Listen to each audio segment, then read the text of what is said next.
Hello, I'm Shlok and you're watching Tech Burner.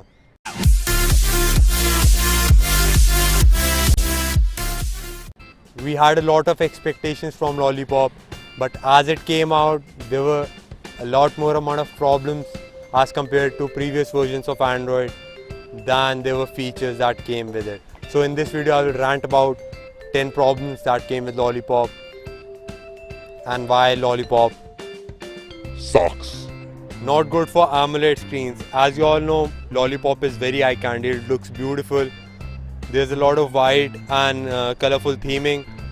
But the problem with AMOLED displays is that they consume double the amount of power when white content is displayed on the screen as compared to IPS displays. But they conserve more power when there's total dark content on the screen. And as Lollipop has 0% of pure black in its theming, so it's not so AMOLED friendly and it takes a lot more battery on AMOLED displays. Slope.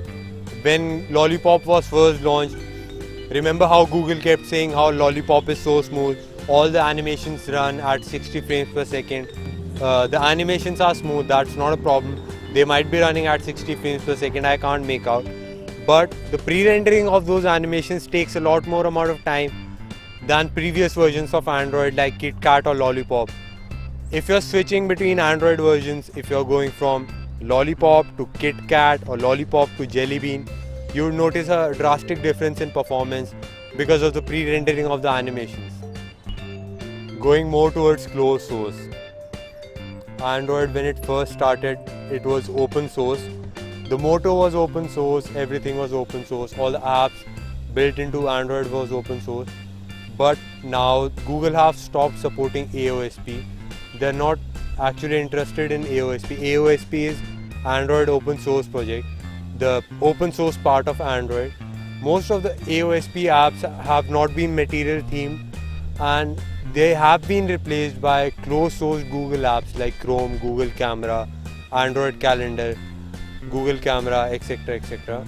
Google was the one that started with this open source thing, and when they're stopping this, it doesn't look good on their part. Design faults. There are a lot of design faults in Android Lollipop. The first one would be the power off button. When you press and hold the power off button, only the power off button comes up. I don't know why they're still calling it the power off menu and not the power off button. There's no airplane mode, no silence mode, no ringer facilities.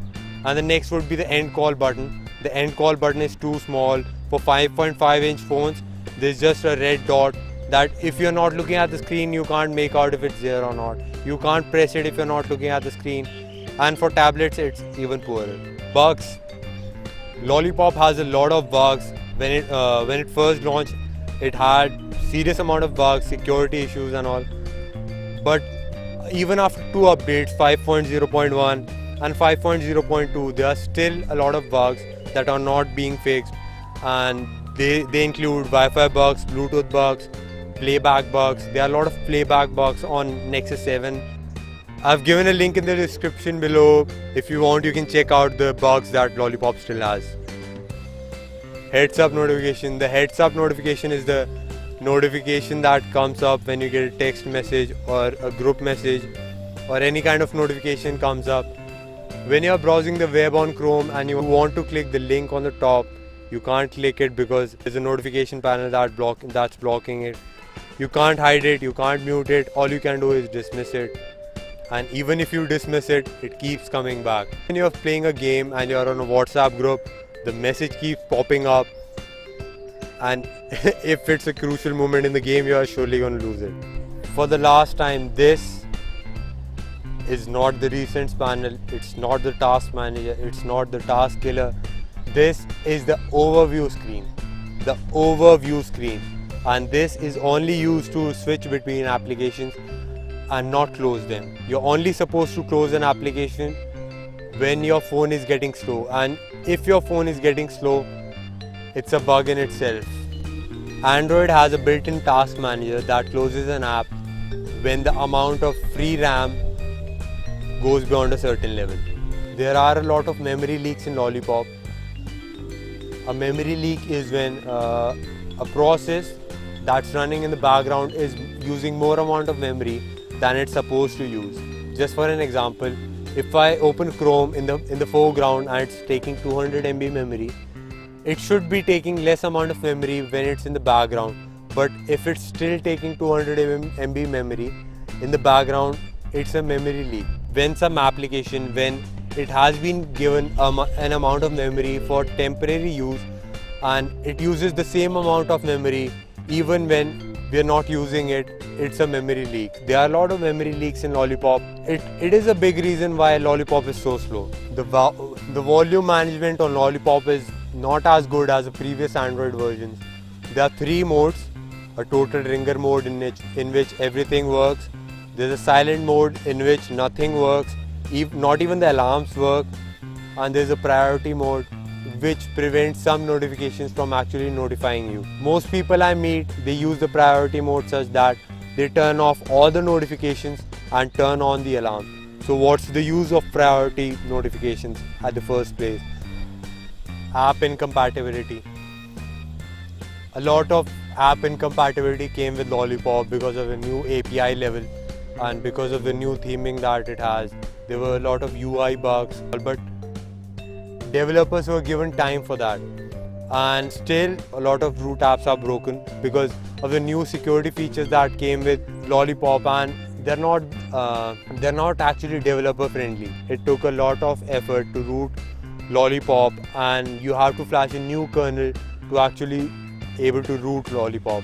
Expose doesn't work that well on Lollipop. Viper for Android also didn't work for quite some time. Most of the game hacking applications also don't work with Lollipop, and they're still not working. I don't know when they will work, and the list is unending. There are a lot of apps that still don't work on Lollipop, and the developers are really trying very hard, but it's been tough for the developers because of the security features that came with Lollipop. I think they're unnecessary. I have seen so many people heartbreaking their phones when they downgrade from Lollipop to KitKat.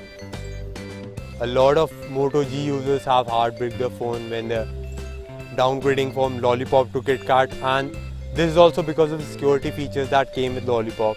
The bootloader that comes with Lollipop, if you flash it once, it prevents you from flashing any older version of bootloader. So if you flash a KitKat bootloader or a Lollipop bootloader, it would heartbreak your phone. Heartbreak means your phone is completely useless, it's completely dead. And I'm yet to see any Moto G user that has heartbreak their phone get back. That's it guys. If you like the video, please click the like button and subscribe. Sorry for hurting a few sentiments if I did, and stay with me for more videos.